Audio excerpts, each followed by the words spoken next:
This is the Toyota bZ4X for 2024, the second year of production for the EV as Toyota plays catch-up in the electric vehicle race. And the good news is it seems that production has really ramped up. They're much more available. I think that's a good thing. Get in. This is Family Wheels.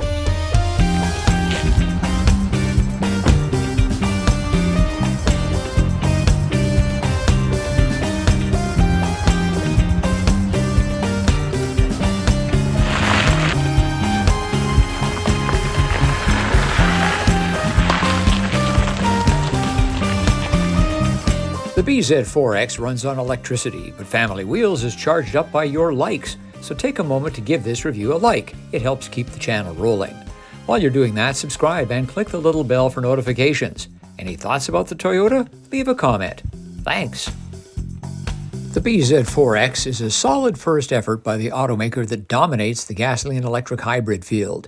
And by first, I mean mass production and broad availability. There were 2 generations of a RAV4 EV, but only a few thousand were built, and the effort ended a decade ago. This vehicle is a mass-market EV.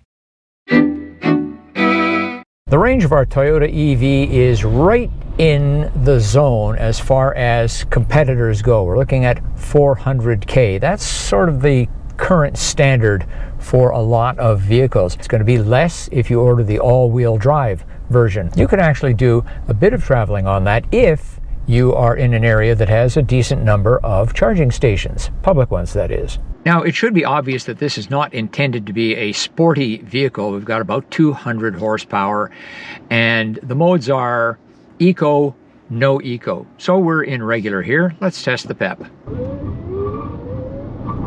And I heard tires chirping, electric torque to the rescue. In most EVs, when a second motor is added to create all-wheel drive, the horsepower goes way up. Not here. The AWD trim has just 13 more horsepower than our front-wheel drive review vehicle. Some of the disappointment would be erased by the torque of the all-wheel drive trim, which is 52 pound-feet higher. High praise for Toyota for the seats in the bZ4X. They've got really nice bolsters. I love the cloth upholstery, by the way. Cleans up so easily, but they're just super comfortable. And that combined with the adjustments to the steering wheel and the far forward gauge cluster, an extremely comfortable car, at least for me. Let's check the handling. It's pretty good. Nice, easy to control through a steady curve like that. Not bad for a family-oriented crossover. A typical city speed, about 60K. Let's check out the brakes. And on a dry, level surface, admittedly with some bumps, we did get ABS kicking in fairly early on that one, and I think you get a lot of it were you to try a panic stop. The bZ4X has a really good ride.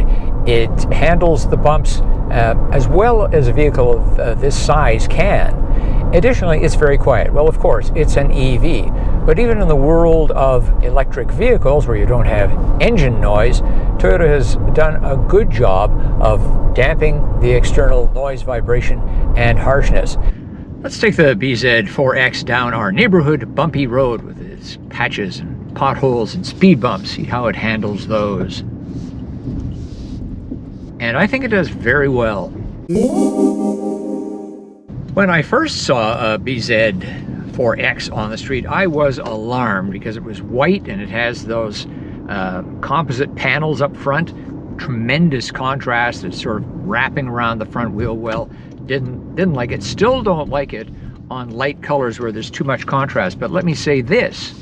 In this dark blue, I've also seen it in a fairly dark silver. No problem at all. It's actually quite attractive. As for the overall styling of the vehicle, it's sort of RAV4-ish, but not as chunky. I like it basically from end to end. Our review vehicle is base spec, which keeps it within price limits for government subsidies in Canada. But it also has a suite of safety features: adaptive cruise control, power liftgate, Apple CarPlay or Android Auto, rain-sensing wipers, dual-zone HVAC, LED headlights, and a leather steering wheel, among other features. One problem with these shiny piano black surfaces is when the light hits them at the wrong angle, like right now, it really interferes with your vision.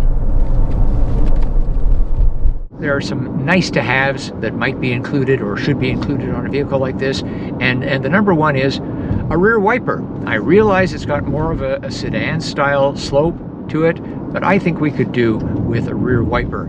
Regeneration varies between manufacturers. Some use shifter paddles, others do it through the menus. With the bZ4X, we have a simple button on the center console. Press that and you get regeneration. Take it off, you get no regeneration.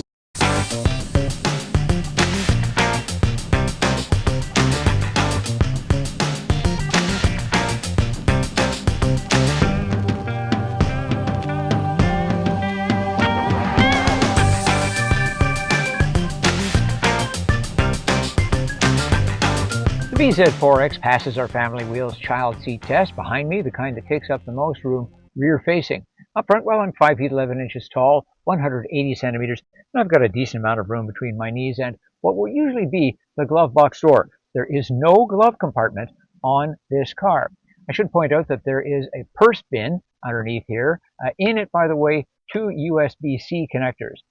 Here in the center console, we have a small phone-sized bin, and it has a USB-A connector. I've adjusted the passenger seat up front to be a lot more comfortable for me, and here in the back, acres of space for a couple of adults in the rear of the bZ4X. One little complication, the seat bottom for the front seats is kind of low, and your shoes rub up against it. Now, at this specification, things are very basic indeed.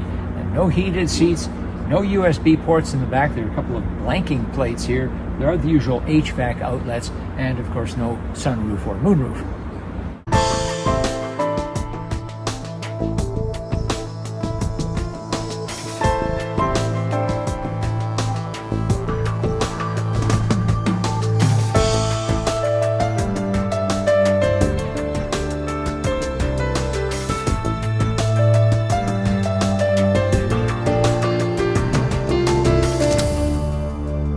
Well, there you have it, the 2024 Toyota bZ4X. I'm impressed, but what do you think? Leave a comment. As always, thanks for watching, thanks for liking, and thanks for subscribing. I'm Richard Detman, and I'll see you next time on Family Wheels.